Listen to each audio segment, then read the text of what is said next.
the first part in truly creating a new personal reality is overcoming your present personality. You got to get beyond the normal thinking patterns, the normal urges of action and habits, to get beyond certain emotions that are residuals from the day before. That's the work right there. That's the part you have to overcome. So some days you just kind of slip in and it's magic because you've been practicing, like having a great golf game or a great tennis game or a great run or a great session of knitting. You're in your groove. Other days you got to work a little bit more for it. And for me, what I've learned is those hard days, the days that are the most challenging, are always the most rewarding, because now you're uncompromising to an outcome. And if it takes you an hour to get beyond yourself, to find the present moment, because that's the only place where the unknown exists, the familiar emotions and hardwired patterns of the past are the known, the predictable future in trying to forecast the feeling of every event in our life, what people do unconsciously, is also the known. There's only one place where the unknown exists, and that's the present moment. You call it the generous present moment. Yeah, and I've just done it enough times, and there are plenty of people in our work that have done it enough times to know when you're there and when you're not. Okay. And when you're not, it's very obvious because you've been there enough times. So it's just like hitting a tennis ball in a sweet spot. Okay. You lock into something and that wholeness starts to happen, and now you're no longer creating from polarity or duality or opposites. People they create when they see they don't have something. Whether, hey, nice suit, I want one of those, right? And the moment I see that you have a nice suit and I start thinking, I want one of those, my brain naturally starts putting me in the equation. Next thing you know, I'm wearing your suit. Well, that's because we're wired to do that. So then we have this natural ability to create. The problem is after you imagine that, you open your eyes and you don't have it, people experience more lack. Well, we're not that good yet. So then the act of practicing enough times and beginning to create the state in which you're so connected to the energy of your future. Now think about this. You're so connected to the energy of your future, you're no longer looking for it or waiting for it. You feel like it's already happened.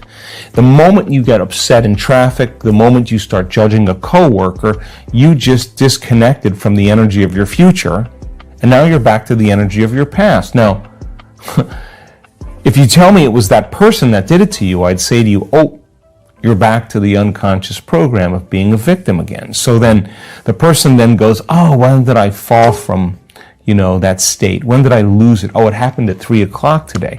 The next time that happens, what can I do differently? Now the person's moving through their challenges in their life with coherence, with rhythm. They're starting to begin to make strides, and that they're no longer knee-jerking to the people in their life that they've used emotionally to reaffirm their identity.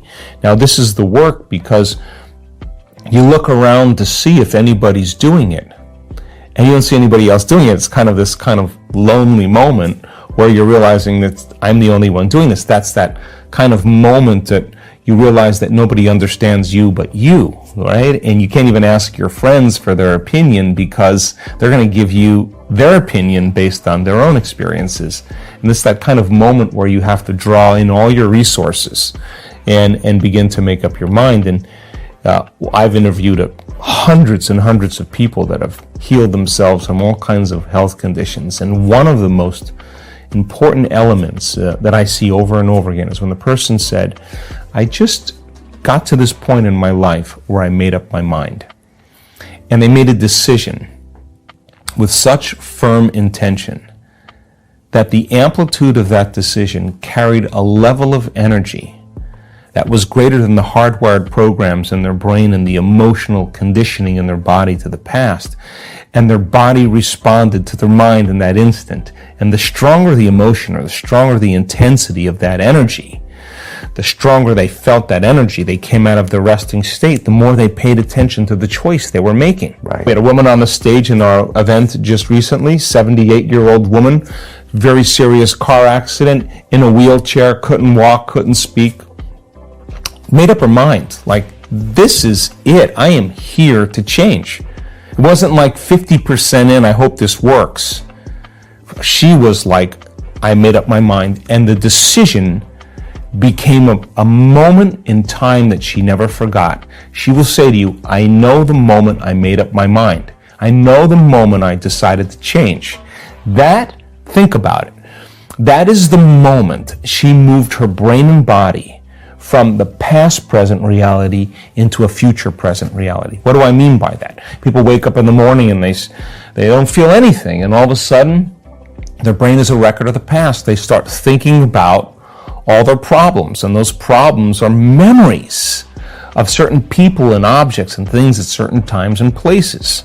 So the moment they start remembering their problems, they're thinking in the past. Well, every one of those problems has an emotion associated with it. So they start feeling unhappy, they start feeling discouraged, they start feeling victimized. Now their body's in the past. And if how you think and how you feel creates your state of being, that person's starting their day with their entire state of being in the past. So if they're living in the familiar past and they're in the known, they're going to create the predictable future. So they're going to run through a series of routine behaviors in their day, and they're going to want to know the feeling of every experience in their life. Well, if you can predict the feeling of every experience in your life, that's more of the known. So now, the person who's now living in that future known reality, how are they going to change? Well, the moment you make a decision and you come out of your resting state and you begin to say, I don't care what's going on in my life, environment. I don't care what people think, environment. I don't care how I feel, body. I don't care how long it takes, time. I'm going to do this. And the hair on the back of your neck stands up. That's a new electrochemical signal to the body. This is the body saying, he's serious this time. It's like jumping on a horse and wrapping your legs around and giving it a kick. The body's like, ooh, we're going to ride now. It's no longer, oh, geez, I think I'm going to change tomorrow. Right. This is a strong signal, and that becomes a long-term memory. That moment defines the person. So then the stronger the emotion, if the emotion of inspiration is greater than the emotion of suffering from the past experience, the stronger the emotion they feel, the more they pay attention to the picture in their mind. We could say they're remembering their future, and they're beginning to brand that circuitry in their brain and send a new emotional signature to their body. And in a sense, they're creating a coherent, clear intention with an elevated, coherent heart emotion, and now they're broadcasting a whole new signature, and that's dropping a big stone in a very placid lake, and here come the waves. That's moving right out into reality, and the person is beginning to change their energy, and nobody changes until they change their energy. And when they change their energy, they change their life. And what's the cool part? The cool part is you start seeing the breadcrumbs coming from the universe. You start saying, keep going, Brian. You're starting to see these synchronicities and these coincidences and these opportunities. And people say, I'm not doing anything. Well, of course you're not doing anything like in the same way you've done everything. You're changing your energy, and now it could be that simple. In the present moment, you start seeing feedback coming into your world. I think that's what people want. And you could have a master's or a doctorate degree, you could have a high school education, you could be overweight, you could be underweight, you could be sick, you could be healthy, you could be young, you could be old. Any skin color, I've seen it on all different people, all different races, all different size, all different shapes, all different diets. Nobody is so special to be excluded from that phenomenon. Well, it takes a little bit of training. I mean, knowledge is the forerunner to experience. So I now know that if you give people the right information, and as I've said in the past on your show, science is that language. And you can combine the quantum model and neuroscientific model with neuroplasticity and neuroendocrinology and psychoneuroimmunology and epigenetics and electromagnetism and all those wonderful different branches of science and build a new model of understanding. The person has to be able to explain that model. If they can't explain it, Brian, it's not wired in their brain. So they can't assign meaning to what they're doing. They leave it up to conjecture. They leave it up to hope. They leave it up to wishing, praying, wanting. That's the old model. But when they understand what they're doing and why, and they can articulate it, they're installing the neurological hardware in their brain in preparation for the experience, so they'll understand how to do it better. And make it so simple, Right. that it's not about making it complicated. What it's about is eliminating everything else that's not part of the formula. So stop wondering why it hasn't happened. Stop analyzing and judging yourself. Stop saying, I can't, it's too hard. Those are the very things that are standing in the way between you and your future. So you come up against yourself. Well, what do most people do when they come up against themselves at home in their meditation? They say, I can't meditate. They get up, they get on their cell phone, they quit. They get up, they turn the TV on, they get up, they do whatever, have a cup of coffee, whatever.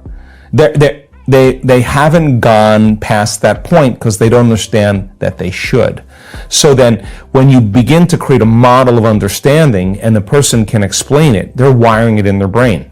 Now, as they install the neurological hardware in their brain, they're priming their brain for the experience. So then you give them the instruction and they can understand what they're doing and why, and you set up the conditions in their environment where they feel safe enough to create. Now we take them to the next level, and the experience then begins to change their brain. It begins to change their body. It begins to downregulate certain genes, upregulate other genes. And you may have a good meditation, you may not have one that's so great. But if I said to you, now, Brian, what did you do really well in that last meditation that you love about yourself? Explain that to me.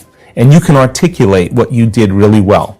I guarantee you, when it comes time to do it again, you'll do it again. Then if I said to you, if you had another opportunity to do it again, what would you do differently? What would you bring? What would you improve on? What would you work on? And if you can articulate that, I guarantee you, you're going to become conscious of those unconscious things that you were once unconscious of, and now you're going to go a little further. And when you stretch a person a little further past that point where they normally stop, that unknown, that's where the magic happens. So in the beginning, you step out into the unknown, it feels uncomfortable, but if you keep applying what you're learning, we've seen this over and over again, and for years now. The person gets beyond themselves. There's this kind of dramatic shift that takes place in a collective of 1,000 people or 1,500 people. Now the energy in the room's changing. Now people are getting it. They're creating more coherence. They're starting to break through. And now, give them the opportunity to demonstrate how powerful they really are, and you will be surprised on what you see. And it comes in any shape, any age, any sickness. I mean, you can't tell me you're too sick to do this work any longer. You can't tell me you're too old to do this work. We now have a testimonial booth at our week-long events because people have so many amazing, great stories. I mean, they're so good that now we have so much testimony that a lot of people are going to our website and just watching the stories of people tell their stories of how they healed of all these health conditions and the doctors told them they weren't going to make it, or they created wealth or whatever. I think that's so important because when you see that person on the stage and they're telling their story and it's not a Hollywood version of triumph, they lost everything, they got worse, everybody gave up on them, they were in and out of the hospital, they tried this, they tried that, and all of a sudden they start telling their story and you see how they started to make the changes and they started feeling better and their blood values started to improve a little bit, and their blood values got worse, and then they went back again, and then they come out the other side. And it's a 64-year-old woman, with Parkinson's disease that can't swallow, that can't blink her eyes, that can't chew, that can't stand up, can't blow her nose. And in one incident, she's telling the story of how she's standing up in front of the audience, how she can blow her nose, chew, swallow, blink, all that stuff. You're looking at her going, wow, she doesn't look much different than me, or doesn't look very special, or She looks like a normal person. You're going to identify. And I look out in the audience when people stand on the stage and tell their story, and there's a lot of tears because they're speaking truth. They're the example of truth. They're possibility right in front of them. And that shift that takes place in that moment in the event is dramatic. I hope you loved this amazing and inspiring speech by Dr. Joe Dispenza and you will choose to connect with your future. I am sure you'll be motivated to apply this advice to your life and find the courage to start making changes to step into your desired future. It's all about you. We are continuing with our daily practice of completing the inspiring quotes. In the previous video we were looking for 2 words of Joe Dispenza's quote. The quote goes like this: gratitude becomes the emotional signature that it's already happened. Gratitude is the ultimate state. The correct answer is of receiving. So, gratitude becomes the emotional signature that it's already happened. Gratitude is the ultimate state of receiving. Congratulations to everyone with the correct answer. This one wasn't so easy, but since I know you love Joe Dispenza, today's quote is also from Dr. Joe Dispenza. We are looking for 2 words. So the quote goes like this: the moment you decide to no longer think the same way, act the same way, or live by the same emotions, it's going to... Write your answers in the comments below the video and tell me if you love this video and our new way of ending the videos. If you like this video, give your thumbs up and share it with your friends. Even if you're not sure what the correct answer is, try and guess. The first one with the correct answer is the winner. So don't forget to subscribe and hit that bell button and don't miss any of new videos and new challenges. If you really like what we do here and want to support us, you can join our channel and our community for a symbolic fee and gain many other additional features. You can do that by clicking the join button next to the subscribe button, or you can click on the link in the description of this video. Stay good and have a great day!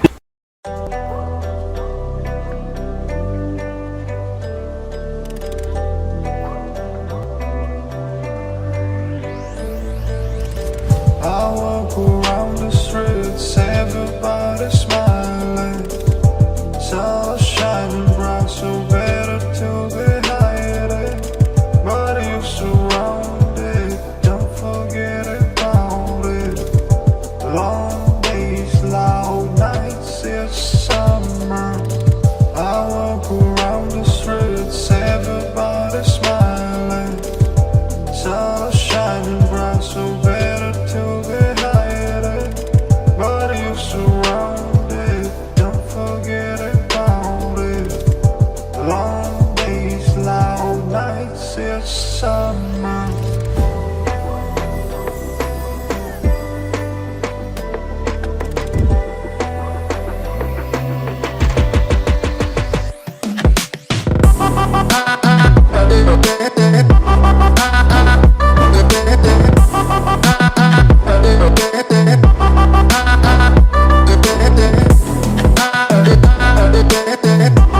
Quên đi bao câu hứa mình còn cho nhau, quên đi bao nỗi đau mình dành. Ngày xưa em đã vội quên đi những lời hứa ngày nào, vì dòng nước mắt em đã vội rơi, anh không thể mãi anh như đến vào điên rồi, anh như say đôi mắt môi, anh như chỉ còn muốn em bên cạnh như ở phố xa rồi, anh chỉ muốn em cạnh đấy thôi, không muốn em ở bên đời, chỉ muốn em anh bên người. Người đã gỡ bước đi xa trong cơn mưa chiều vội vã, người đã bước quên anh khi cơn mưa qua gần đôi và em đã quên rồi mà anh sống đây không nói về, chẳng còn lại gì những người em bao nước mắt rơi. Em khiến con tim như trôi vai trong chiều thu đầy nắng, em khiến con tim như tan mưa trong chiều thu mát màng. Vì còn nhiều lắm những ngỡ màng, nhiều lắm những nỗi vội vàng, nhiều lắm những cơn mưa em mưa ta bây giờ đơn vang không mơ không mai đứng sang. Đêm mai em còn thơ đôi hôm mai anh còn người ta xưa ta chúng còn giữ nhau chẳng đêm.